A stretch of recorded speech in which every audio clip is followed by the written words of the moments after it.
அருமையான தலைப்பு தேர்வு செய்துள்ளீர்கள். இது பக்தி, பகவானின் அருள் மற்றும் சூரிய பூஜையின் மகிமையை இணைக்கும் அழகான ஒரு தெய்வீக கதை. இதோ சூரிய பூஜை, ராதாகிருஷ்ணனின் தெய்வீக வரப்பிரசாதம். பகுதி 1. ஒரு நம்மை சுற்றியுள்ள ஊரடங்கு போல் அமைதியான காலை. 6 மணி திருப்புனிதமலை என்ற ஒரு அமைதியான கிராமத்தில் பக்தி மற்றும் பண்பாட்டின் வாசல் எப்போதும் திறந்தே இருந்தது.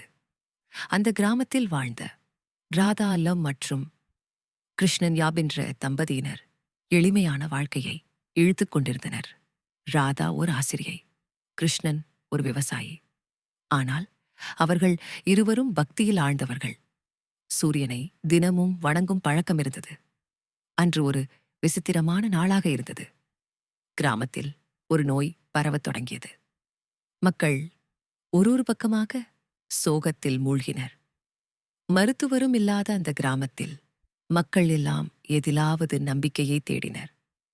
ராதா தன் குடும்பத்தையும் கிராமத்தையும் காக்க வேண்டும் என்ற நோக்கில் 41 நாட்கள் சூரிய பூஜை செய்யத் தொடங்கினார்.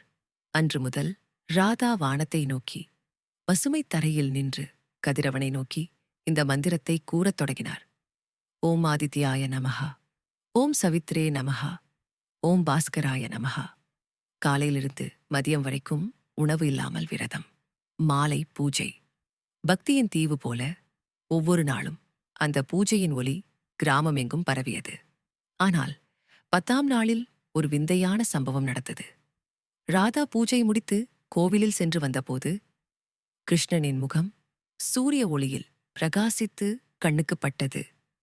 அதுவரை எப்போதும் சோர்வாகவே இருந்த கிருஷ்ணன் அன்று முதல் அலுமினியத்தைப் போல ஒளிவிட்டார். அவர் பேசும் வார்த்தைகளில் ஓர் எழுச்சி, ஓர் அமைதி, ஒரு தெய்வீக நம்பிக்கை தோன்றியது. ராதா, சூரியன் நமக்கு ஒளியே கொடுக்க மாட்டான். அவன் நம் வாழ்க்கைக்கும் புனிதத்தையும் சேர்த்து தரப்போகிறான் என்றார். அதிலிருந்தே கிராமத்தில் ஒரு புதிய மாற்றம் பிறக்க ஆரம்பித்தது. தொடரும். பகுதி 2. கிருஷ்ணனின் கண்களில் தெய்வீக ஒளி எப்படி வந்தது? ராதா செய்யும் பூஜைக்கு சூரியன் என்ன பதிலளிக்கிறான்? கிராமம் மீண்டும் உயிர் பெறுகிறதா? இது எப்படி இருந்தது? நீங்கள் விரும்பினால் பகுதி 2 ஐ நானே தொடர்வதற்கு தயார். அதற்குள் ஏதேனும் மாற்றங்கள் வேண்டுமா?